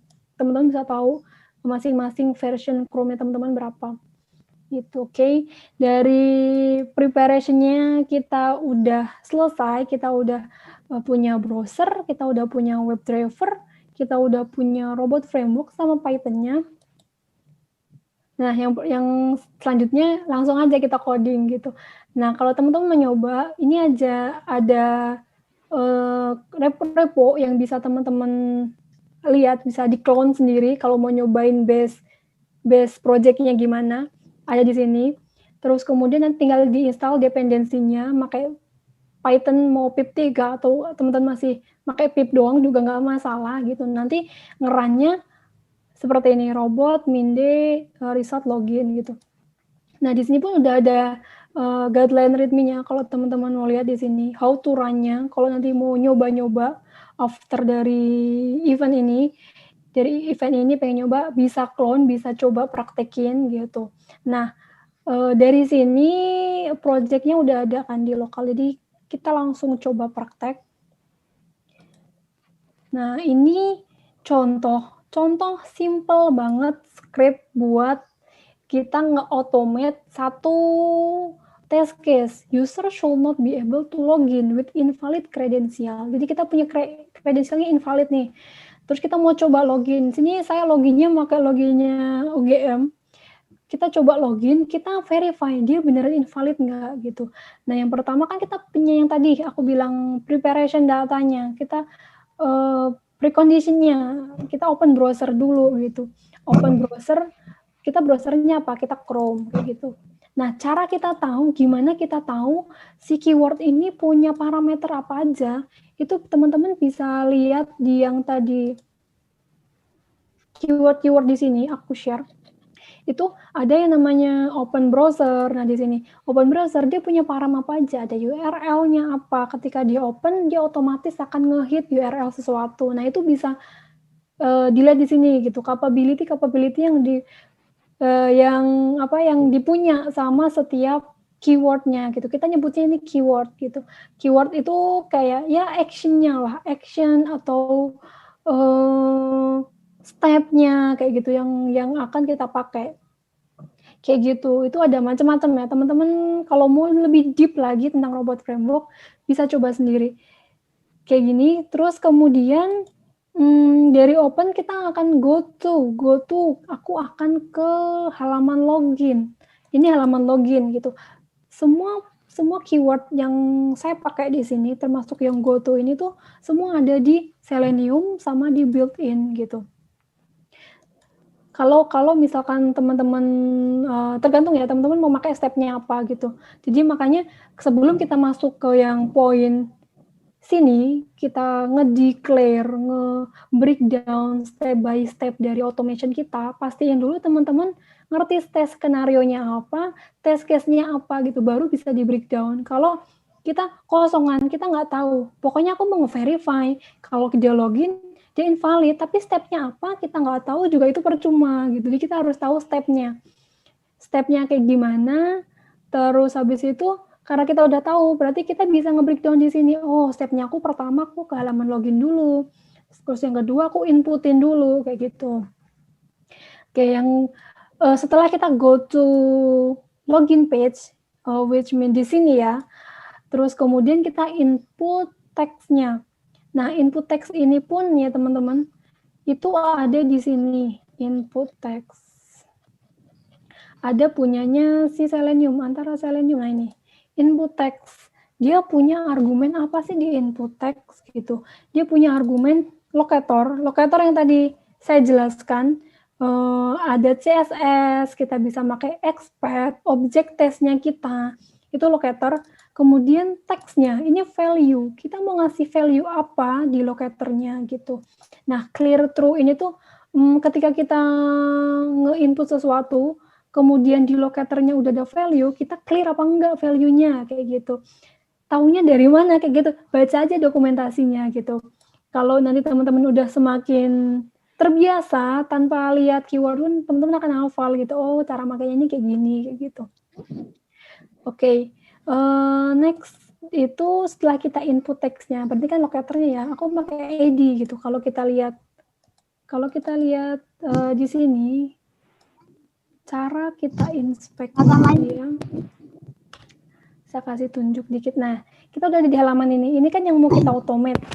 Nah, kita inspect, inspect dia, kita mau tahu locator input ini itu namanya apa yang bisa kita ambil, elemen yang mana gitu. Nah, kita lihat di sini dia punya ID gitu. Jadi semakin unik locator tuh semakin bagus gitu, karena robot framework Selenium dia akan ngedetek elemen itu adalah elemen yang pertama kali dia baca. Misalkan gini, aku punya 2 input misalkan. 2 input kelasnya namanya sama, form control sama satu lagi form control misalkan ya. Yang di bawahnya sini kan ada juga. Nah, ketika aku pakai kelas ini, dia akan ngebaca, misalkan aku mau inputnya itu sebenarnya password. Tapi kalau kita nggak define, mau yang mana yang dipakai, dia akan ngambil elemen yang pertama. Selalu elemen yang pertama yang akan diambil gitu. Itu kenapa kalau kita ada duplikasi kelas yang mirip-mirip, kita mau ngambil yang kedua, kita harus define indeksnya. Oh, aku mau elemen yang kedua, berarti indeksnya kalau kita mulai dari ini kan 0 ya berarti ya. Kalau elemen kedua berarti kan 1 kayak gitu. Terus setelah kita inspect, oh aku pakai ID. Berarti di sini aku tinggal pakai, aku mau input ke locator yang ID-nya username. Value-nya apa? Value-nya adalah di sini gitu. Value-nya username. Ini mau teman-teman kayak gini, ini kan saya pisah ya variabelnya mana sama enggak. Mau ini dimasukin ke sini pun juga nggak masalah. Ini nggak mempengaruhi gitu. Yang penting locator ini tahu dia mau diinputin apa kayak gitu, itu nggak masalah. Itu style kodenya aja yang paling rapi yang mana gitu. Kemudian dari username kita input passwordnya kan. Sama kayak tadi kita inspect. Oh, aku mau pakai ID. Berarti di sini ID-nya password. Kalau kita mungkin password ya, kita pakailah dia password. Terus kemudian setelah kita input username sama password, kita kan perlu ngeklik login karena tujuan kita adalah login. Action kita login berarti kan. Login klik button. Nah, klik button ini pun ada di sini. Ada di keywords ini. Kalau klik button, nah ini klik button, bisa klik elemen juga bisa gitu. Bedanya apa ya, button pasti yang di-identify itu adalah button. Kalau elemen tuh bisa elemen apa aja gitu, nggak harus button kan yang bisa diklik, bisa jadi teks yang diklik, bisa jadi video yang diklik gitu, elemen apapun bisa diklik kayak gitu. Nah, itu bisa pakai klik elemen gitu. Kemudian habis aku klik, ini yang paling penting tadi aku bilang, kita harus nge-verify tujuan tesnya apa gitu. Kita verify kan, kita nge-verify kalau kita login pakai invalid kredensial, dia harusnya invalid kan, dia harus muncul error, dia nggak bisa login gitu. Berarti aku harus nge-define di sini, kalau nanti akan ada elemen yang semacam kayak gini, ini harus muncul. Nanti harus didetek sama browsernya gitu. Kalau ini udah kedetek, dia akan close browser kan. Kalau udah close browser, dia udah selesai gitu. Nah, sedikit sneak peek, cerita masalah ini, ada setup, ada teardown. Kalau di tes itu teman-teman, hal yang pasti akan dieksekusi kalau misalkan kita ngejalanin tes di awal, itu setup namanya. Kan kita ada ya namanya tes, ada namanya suite. Nah, suite itu kumpulan dari tes gitu. Jadi satu suite itu bisa jadi punya banyak tes atau tergantung treatmentnya ya. Treatment dari teman-teman satu file ini disebut tes atau suite kayak gitu karena beda structure automation, beda cara define automation setiap company itu bisa jadi beda arti kayak gitu. Nah, ini ada setup, kemudian ada teardown. Teardown ini akan dijalanin meskipun ada tes yang fail. Meskipun fail nggak fail, dia akan dijalanin setiap closing test. Jadi awal tesnya aku jalan setup. Kemudian selesai tesnya, misalkan aku ada fail di sini ya, aku inputnya fail, dia akan closing tesnya akan di-close, dia akan ngejalanin teardown dulu. Dia akan nge-close browser, atau ini bisa nge-close apa aja, atau send notification, atau segala macam, itu bisa gitu, tergantung test case-nya. Kayak gitu, itu ada di teardown. Gitu. Oke, kita udah tahu cara bikin automation-nya, kita coba run ya teman-teman. Kita coba run dia. Run-nya berarti kan robot, karena dia robot, jadi komennya tuh dia robot. Kalau kita klik kayak gini, dia akan expect kamu file mana yang mau di-run, kayak gitu. Kamu mau nge-run test case yang mana, gitu. Jadi pas kita ada robot gini, kita harusnya kayak gini, login.robot. Karena file kita langsung di sini ya, di login yang sebelah sini ya. Gini. Nah, terus biar rapi lagi, biar kan kalau misalnya kita run kayak gini, kita coba run. Kan dia udah buka browser, nah selesai kan, cepet banget kan kalau web. Nah, lognya itu akan di luar, teman-teman. Jadi, kalau teman-teman nanti nggak ngerapiin, ngedefine, ngestrukturin tes yang benar, dia akan jadi berantakan gitu, folderingnya di sini. Nah, makanya itu, ini udah ada yang namanya test result, jadi semua result tesnya akan masuk sini. Gitu. Jadi, kita sebelum tes itu, di sini kita ada parameter min day, kita mau taruh mana sih test result, kan kita mau naruhnya di sini. Kan kita run, nanti dia akan masuknya ke sini, test result. Oke, nah ini kita coba hapus dulu, biar sedikit lebih rapi. Nah, di sini kita coba baca reportnya. Karena yang tadi kayak pernah aku mention di depan, kalau automation di sini, itu pasti punya report kan. Nah, reportnya itu bisa kita lihat dari lognya sini. Kalau di robot framework, kayak gini, ini default lognya dari si robot framework. Teman-teman bisa custom lagi gitu. Kalau udah deep belajar soal robot framework, teman-teman bisa custom reportnya sesuai dengan kebutuhan teman-teman atau company-nya teman-teman nanti bekerja kayak gitu. Nah, contohnya di sini. Tadi saya punya test case itu user harusnya fail kalau misalkan dia login pakai invalid kredensial kan. Nah, kemudian di sini itu kita bisa lihat step-nya. Pertama dia open browser. Terus kemudian dia go to login page. Login page-nya di mana? Di sini yang tadi kita login. Terus kemudian ada typing field di ID username, isinya ini gitu. Kemudian dia ada typing text di password, isinya ini gitu. Nah, ini passwordnya kan di-expose ya. Ada juga robot framework itu dia punya namanya input password gitu. Jadi kalau kita input password dia nggak di-expose gitu karena log ini kan kalau kita jalanin di company kita, kemudian di environment yang isolate, yang harusnya cuma internal yang tahu, kemudian lognya ini bocor keluar, terus ternyata passwordnya ini diekspos kan, itu jadi bahaya gitu kan. Jadi makanya di robot framework juga ada, kita bisa hidden passwordnya. Gitu, oke. Terus selanjutnya kita klik button login yang tadi kita declare-kan di sini. Terus kemudian ini yang paling penting tadi aku bilang, dia akan ngevalidate. Nah, ketika elemennya ini nggak ada, dia pasti akan error kan. Dia akan ngevalidate kalau ini tuh, kalau sekarang kan dia pass ya, karena emang bener-bener error. Dia munculin error message, dia ke display bilangnya. Kita coba kalau misalkan kita mau nge-verify harusnya teksnya nggak kredensial you provide kayak gini. Kita coba kalau misalkan dia itu misalkan gini, aku hilangin di akhir, kita coba run.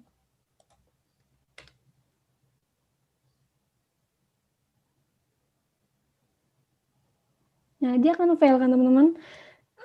Nah, kalau kita lihat failnya, kan yang mau kita verify itu the credential you provide cannot be determined. Ternyata dia nggak display gitu. Kenapa nggak display? Karena yang aslinya, yang ke display kan kayak gini. The credential you provide cannot determine to be authentic kayak gitu kan. Nah, ini yang harusnya benar kan kayak gitu. Jadi ada screenshot-nya di sini si robot framework ngasih ketika dia fail di satu elemen, dia akan nge-screenshot page di mana dia itu fail. Dari sini kita bisa tahu ini elemen should be visible-nya itu sebelah mana kan kita tahu. Jadi fokusnya kita langsung ke error message-nya karena kita tahu ini elemen error message gitu. Jadi kita tahu apa yang kurang, apa yang salah kayak gitu. Nah, untuk tahu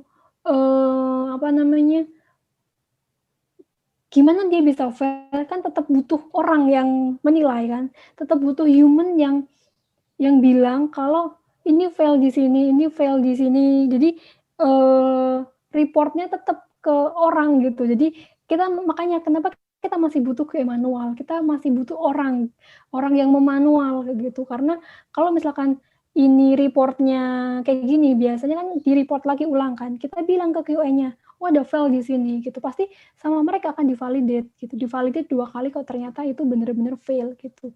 Nah, step-step yang kayak gini, kita test case yang smoke testing, yang benar-benar functionality banget ini, di automate, itu akan sangat membantu QA manual gitu. Jadi QA manual nggak perlu lagi nge-execute puluhan test case atau ratusan test case yang setiap harinya itu sama gitu. Setiap rilis itu terus yang harus dites dan obvious gitu. Setiap kali ngetes itu udah pasti benar gitu. Daripada buang-buang waktu, buang-buang cost, time buat ngetes hal yang kayaknya ini emang udah bener kayak gitu kan.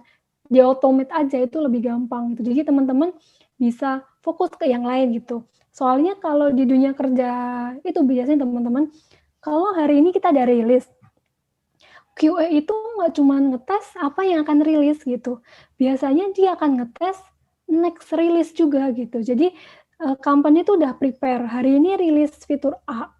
Fitur B itu sebenarnya udah ada gitu. Tapi di beda environment kan, nggak di rilis gitu kan, rilisnya masih di next phase kayak gitu. Nah, itu udah ada. Nah, QA itu pun juga harus ngetes gitu. Apa-apa yang harus di next release. Jadi mereka akan switch konteks gitu. Mana yang harus aku tes sekarang, mana yang harus tes nanti gitu. Jadi tiap hari kerjaan QA itu akan ngetes gitu.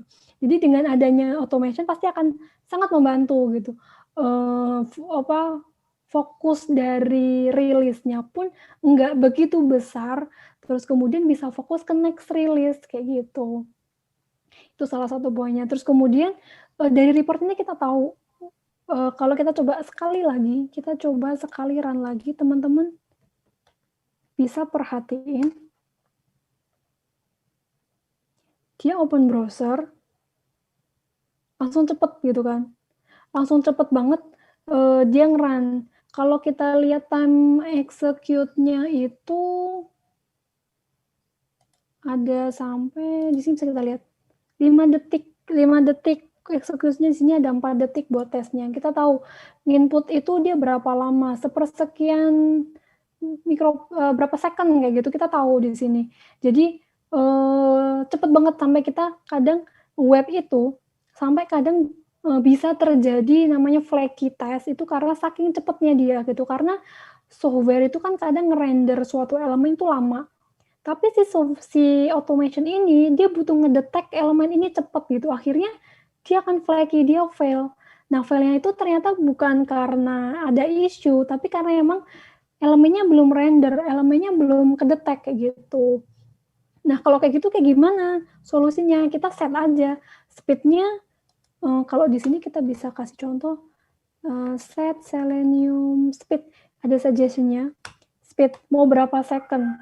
Aku maunya misalkan 2 second biar kelihatan lebih lama.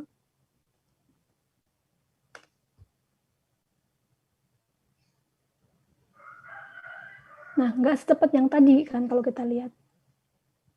Dia akan nge-inputnya tuh lama sesuai dengan set yang kita set di awal tadi si Selenium speed-nya gitu.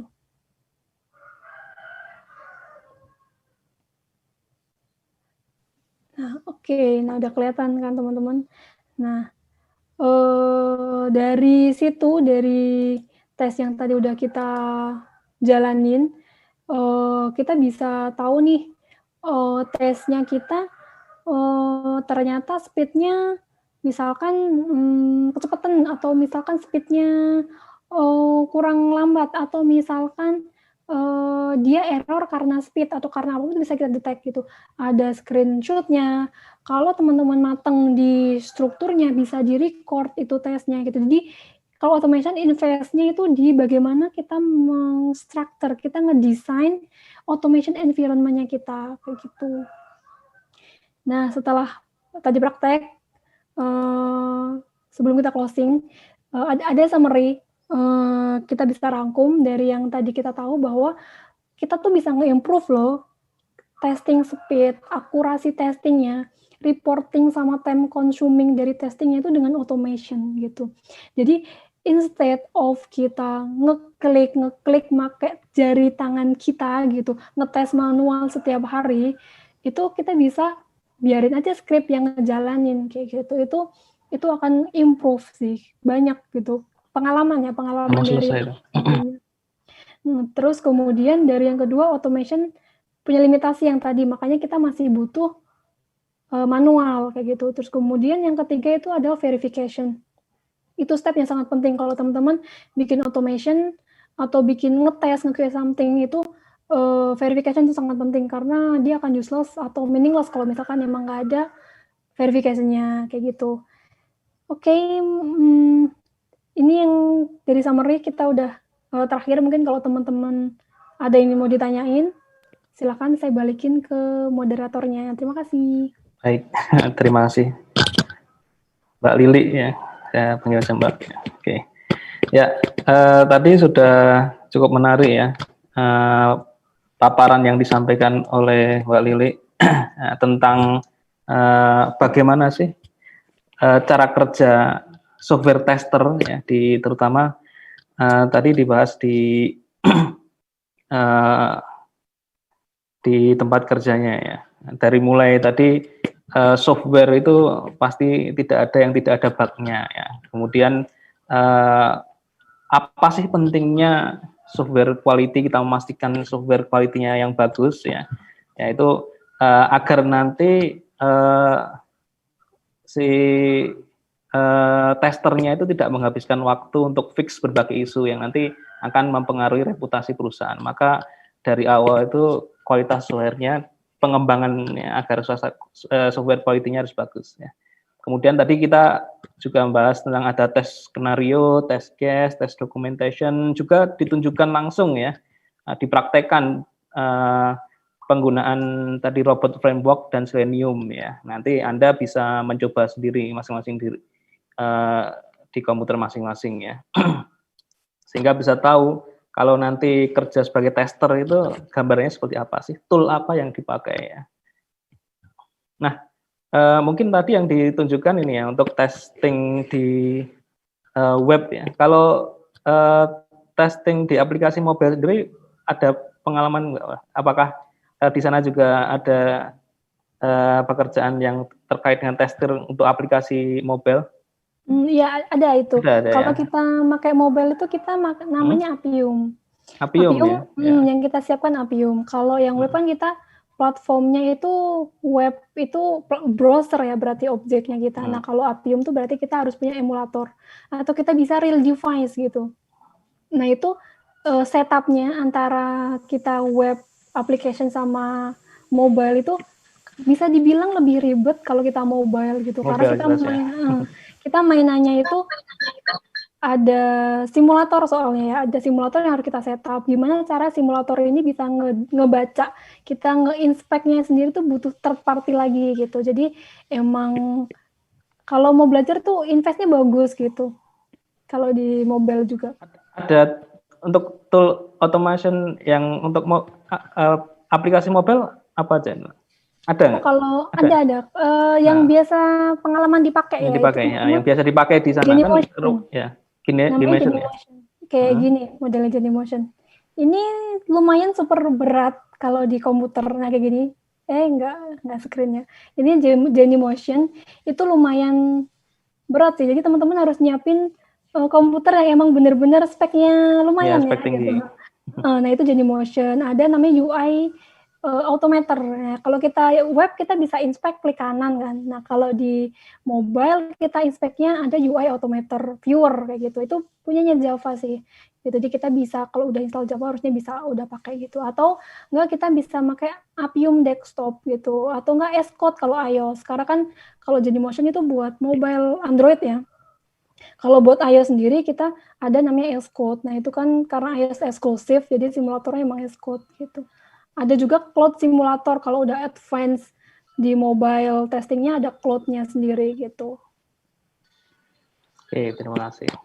Mungkin teman-teman kalau ada yang bertanya bisa lewat chat, nanti bisa disampaikan langsung juga kalau mau. Kemudian bisa juga lewat YouTube ya. Nah, silakan kalau mau ada yang bertanya ya.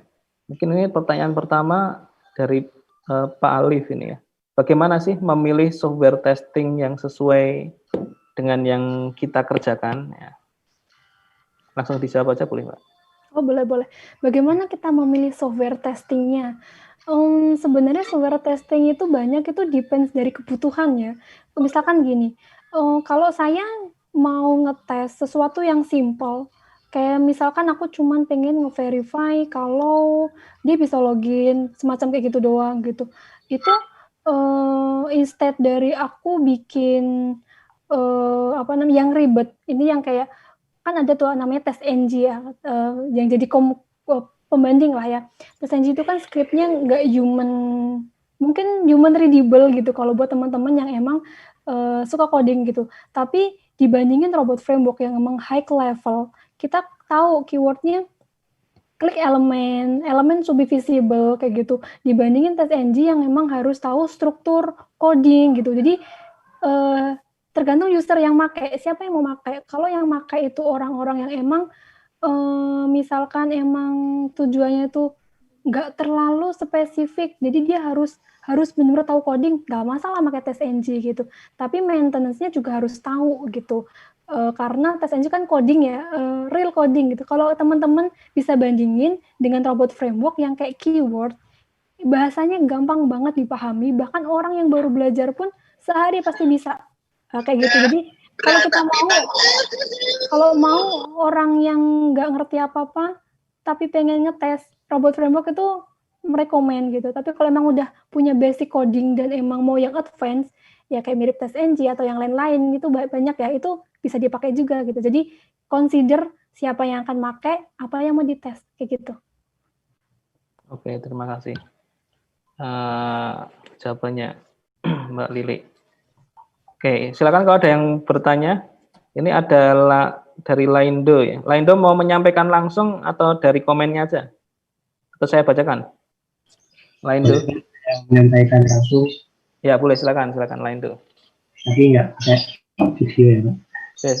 Nah, izin bertanya, sekarang jamnya saya Laindo dari TRTL AG UGM.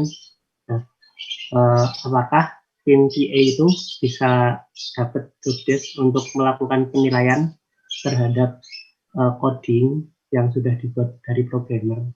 Nah, karena kan walaupun sudah satu perusahaan, kemungkinan itu apakah masih beda, tiap codingnya itu memiliki style yang berbeda-beda.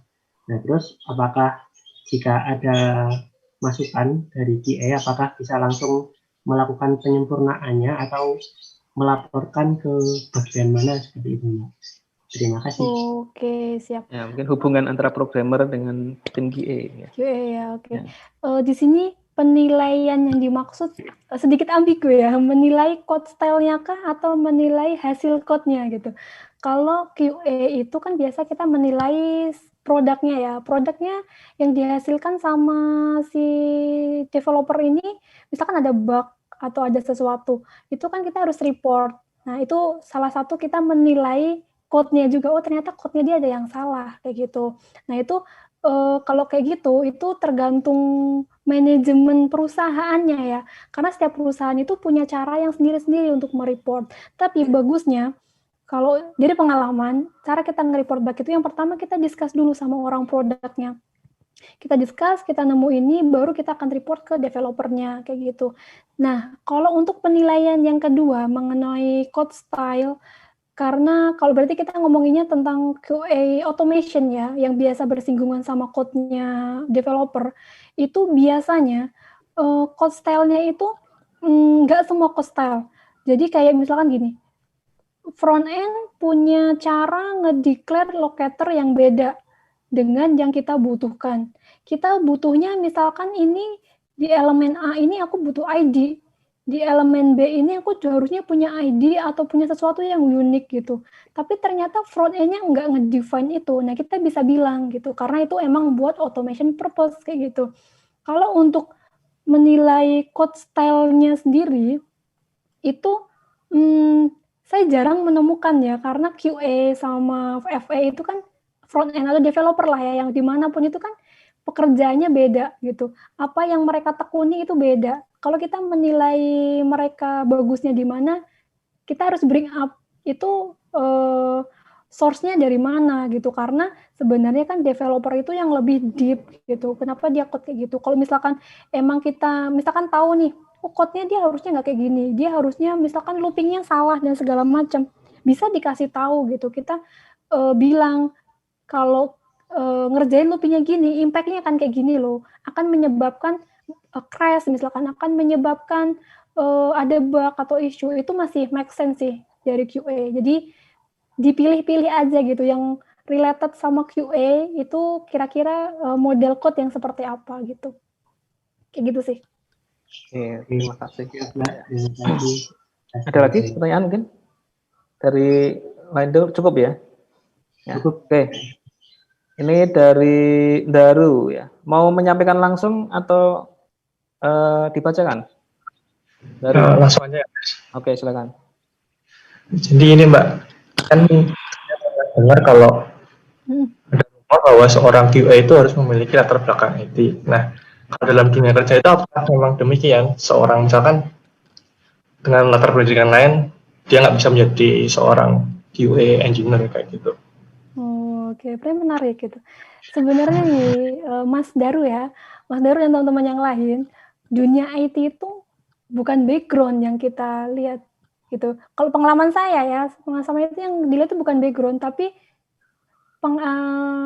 skill-nya, apa yang kalian punya gitu. Misalkan nih, aku dari jurusan pertanian, tapi aku suka banget coding, aku suka banget automation, aku jago. Bahkan mungkin bisa jadi aku lebih jago dari teman yang IT. Terus aku ngelamar di perusahaan, apakah perusahaan itu akan nolak karena aku nggak punya background IT? Pasti enggak gitu. Sebagian besar ya, kalau yang aku lihat gitu, itu mereka IT itu lebih melihat skill apa yang dipunya, impact apa yang akan diberikan orang ini ke perusahaan gitu. Kalau misalkan dia jago A, kemudian perusahaan emang butuh orang A, pasti akan diterima pengalamannya. Karena saya juga punya teman yang background-nya bukan IT gitu. Ada yang dari ekonomi, ada yang dari ekonomi, ada yang dari pertanian gitu. Emang belajar coding gitu. Karena emang honestly itu dunia IT emang sekarang lagi bagus-bagusnya gitu. Dimanapun kalau kita kerja di dunia IT itu pasti ada aja gitu sih. Jadi nggak mempengaruhi kok background, tenang aja. Oke, terima kasih. Nah, itu tadi ya. Jadi background tidak mempengaruhi, banyak yang latar belakangnya tidak IT sekarang masuk kerja di dunia IT ya. Nah, makanya mungkin Anda yang dari mahasiswa sudah belajar IT jangan sampai kalah dari yang belajarnya atau kuliahnya non IT ya. Oke, pertanyaan selanjutnya dari Diaulha Arya Putra, mau langsung menyampaikan atau dibacakan ini? Arya.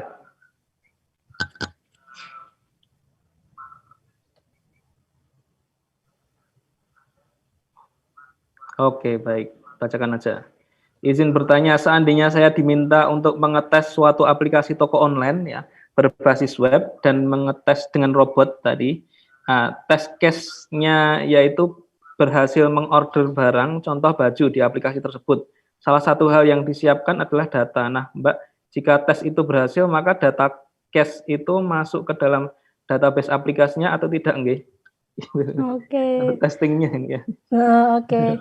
Jadi kalau untuk testing nih, kalau contohnya kita order barang gitu kan, kalau kita contohnya baju ya, kita mau order baju gitu di aplikasi X berbasis web. Ketika kita klik check out, itu kan udah masuk ke daftar keranjang gitu kan. Secara programming di belakang itu udah pasti masuk ke tabel mereka gitu. Jadi yang kita tes itu emang end to end, gimana user itu melakukan sesuatu gitu. Jadi kita nggak mikirin ini ke database atau enggak gitu. Karena user kalau kita udah melakukan aksi ke suatu aplikasi, oh pasti akan disimpan ke database gitu. Jadi kalau ini case-nya belanja masuk ke database atau enggak, pasti masuk ke database gitu. Jadi kita bisa lihat hasilnya di database tuh benar-benar ke masuk atau enggak gitu datanya, kayak gitu sih. Baik, jadi dites memang dari sisi usernya maupun dari sisi back-end-nya ya, agar semua sistemnya memang lengkap dites. Oke, ada pertanyaan lain? Kalau ada pertanyaan lain silakan.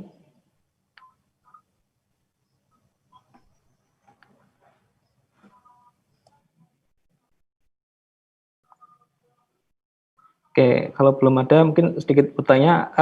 Kalau untuk menggunakan automation testing tadi itu ada nggak sih struktur atau style coding yang harus dipenuhi agar nanti testingnya itu berjalan dengan baik, semua bagian itu bisa dites dengan baik? Ada nggak sih struktur atau style yang harus dipenuhi ya, dalam mengembangkan sebuah aplikasi itu loh?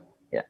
Oke, untuk style coding sendiri, sebenarnya style coding itu best practice ya teman-teman. Ya. Jadi style coding itu karena aplikasi tesnya kan nggak sedikit ya, pasti banyak. Caranya adalah kita ngelompokkan data yang akan kita tes itu kita kelompokkan jadi satu. Jadi misalkan kalau kita kerja sama orang lain gitu, karena kan kita ngetes cuma sendiri gitu, ngotomis sendiri, kita kelompokin data ini, file ini adalah tes datanya kita. Jadi kalau kita butuh tes data, kita kelompokkan jadi satu tempat. Gitu. Jadi kita nyarinya nggak bingung. Kita tinggal manggil variabel. Jadi kalau kita make tes data berulang kali pun maintenance-nya itu nggak susah kayak gitu. Itu yang pertama. Kemudian yang kedua, keyword-nya. Keyword-nya itu kalau tadi kan di test case itu saya contohin itu elemennya dimasukin di situ ya, ditampilin di situ. Saya mau ngeklik elemen ID button misalkan itu di situ. Nah, kalau di real case-nya itu bagusnya itu kita wrap lagi jadi satu keyword. Contohnya, klik button login. Nah, di dalamnya baru kita masukin klik button elemennya apa kayak gitu. Nanti di test case-nya kita tinggal panggil klik button login kayak gitu. Jadi test case-nya itu benar-benar human readable, step-nya itu benar-benar clear gitu. Jadi kalau orang baca tuh nggak bingung, ini klik login button-nya apa tuh mereka nggak mikirin. Yang penting step-nya klik button aja kayak gitu. Itu dua hal itu sih basic yang bisa diterapin gitu kalau teman-teman mau nyoba buat nge-automate aplikasi kayak gitu. Oke, terima kasih. Mungkin dari teman-teman ada pertanyaan lagi, silakan kalau ada pertanyaan. Oke. Oke, ada pertanyaan silakan. Kalau nggak ada, mungkin ini terakhir ada saran misalnya sumber belajar ya untuk menjadi tester atau terkait dengan tool automation testing ini ya, yang disarankan ya untuk kalau ingin menjadi seorang software quality assurance yang profesional atau mungkin software tester yang profesional di perusahaan. Ada nggak saran link atau resource ya untuk belajar yang terkait dengan software testing ini? Oke. Untuk belajar sendiri, karena saya sendiri juga masih belajar ya teman-teman ya. Ya. Nah, yang pertama kita mau belajar apa dulu gitu. Kalau misalnya kita mau ada belajar tentang robot kayak tadi saya jelasin, baca itu dokumentasi robotnya gitu. Dokumentasi robotnya kemudian praktekin gitu. Karena kalau kita mau jadi QA tapi kita nggak praktek, cuma sekedar banyak teori doang, itu pun juga kurang gitu. Karena kita nggak tahu real case-nya gimana gitu. Kita harus praktek. Karena saya sendiri tahu banyak itu kan dari praktek. Dari praktek kita punya banyak permasalahan, ada isu-isu, ada misalnya kita nemu gimana cara kita verify kalau misalkan si X-nya gimana ya, kalau kita si locator-nya kalau misalkan ada dependensi gimana ya gitu-gitu. Saya seringnya itu adalah googling. Itu jalan paling cepat itu googling. Itu yang pertama. Kalau dari praktek ya, dari praktek. Yang kedua, baca buku.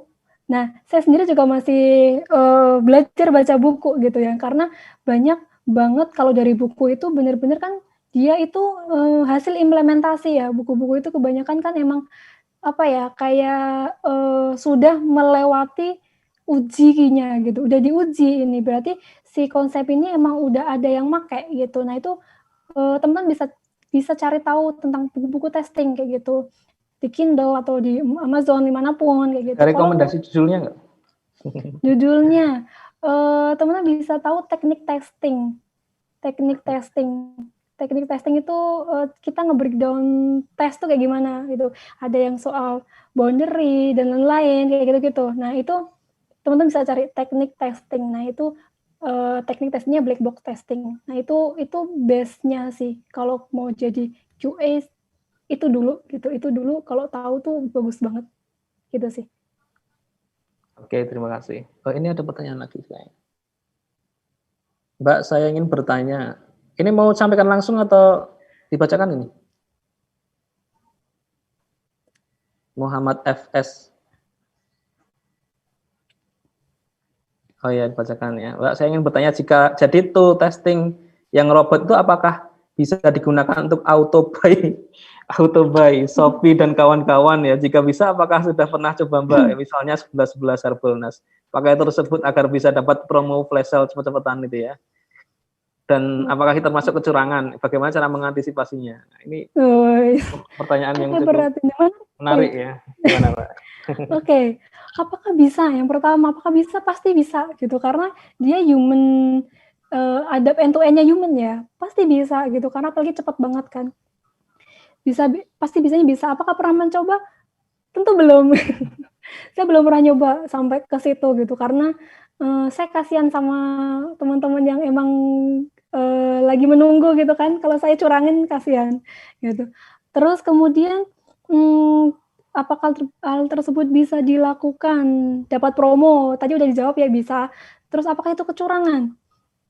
Bisa disebut kecurangan, bisa enggak. Ini ambigu ya teman-teman, karena apa? Kita memanfaatkan teknologi yang kita punya untuk mendapatkan sesuatu gitu. Kalau yang lain caranya pakai manual, kita pakai automate gitu. Itu bukan sesuatu hal yang curang gitu, karena kita hanya saja kita melakukan cara yang beda gitu. Bisa dibilang kasarnya kita lebih pinter gitu, karena kita nggak manual gitu. Kalau dibilang curang sih kurang setuju sih kalau itu curang sebenarnya, karena itu cara yang lebih cerdas. Menurut saya sih gitu. Kemudian cara mengantisipasinya gimana? Kalau dia udah end to end user, itu udah susah diantisipasi teman-teman. Maksudnya kalau dari Shopee-nya misalkan, ini nggak boleh di-automate. Nah, cara dia nggak bisa nge-automate gimana? Ya bikin aja elemen yang nggak bisa di-inspect. Nah, itu udah cukup bisa menghalangi, karena end to end yang, kalau tadi robot ya, itu kan dia ngebacanya elemen gitu. Kalau elemennya misalkan gonta-ganti, dia nggak bisa bikin automate, karena dia akan bingung nyari elemennya. Itu salah satu contoh sih kalau mau mengantisipasi. Oke. Jadi elemen mungkin di tombolnya itu dibikin berubah-ubah gitu ya. Iya, elemennya bisa berubah-ubah, jadi nggak bisa di-expect. Oke, sip, menarik. Nah, bagaimana, ini ada pertanyaan lagi dari ini Pak Rifki ya. Bagaimana QA menentukan list hal yang harus diuji? Apakah terbatas dari use case awal atau bisa melakukan pengembangan sendiri? Oke.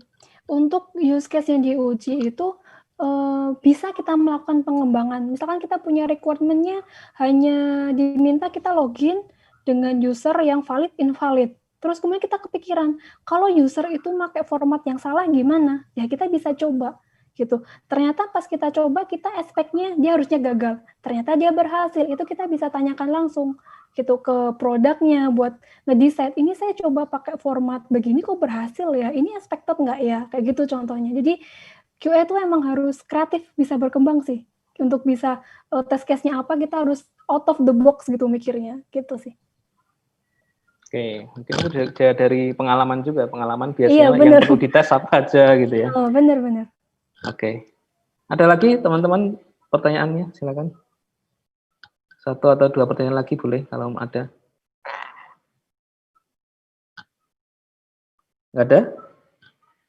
Oke, kalau nggak ada mungkin dari closing-nya dari Mbak Lili ya. Misalnya apa sih pesan-pesan ke teman-teman ini, mahasiswa-mahasiswa ini kalau kedepannya ingin mengambil profesi sebagai software quality assurance atau software tester atau gimana silakan.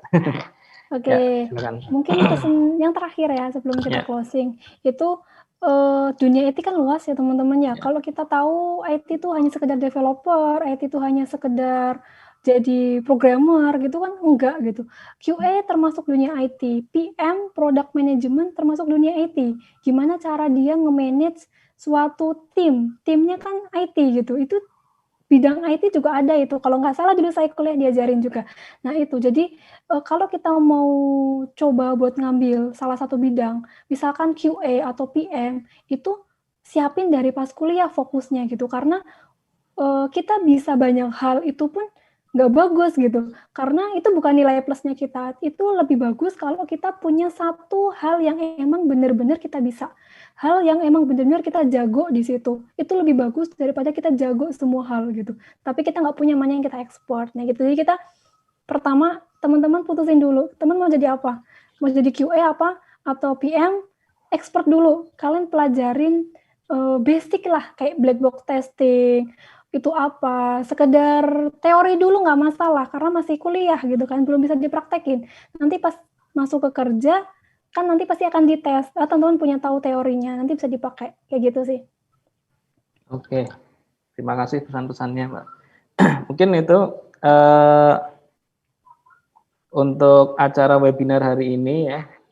Terima kasih sebelumnya pembicara Mbak Lili sudah menyampaikan materinya yang cukup menarik tadi. Kemudian terima kasih kepada peserta, semua peserta dan yang sudah menyampaikan pertanyaan ya sehingga tadi kita mendapatkan banyak insight menarik di dalam webinar ini. Nah, kemudian untuk acara webinar tadi sendiri ini masih berlanjut minggu depan setiap hari Rabu ya jam 11 akan selalu ada webinar baru, nanti akan disampaikan di kanal-kanal kita ya. Mungkin itu dari saya, kurang lebihnya minta maaf, kita tutup. Wassalamualaikum warahmatullahi wabarakatuh. Terima kasih. Waalaikumsalam. Ya, terima kasih ya. Terima kasih UGM. Ya, terima kasih.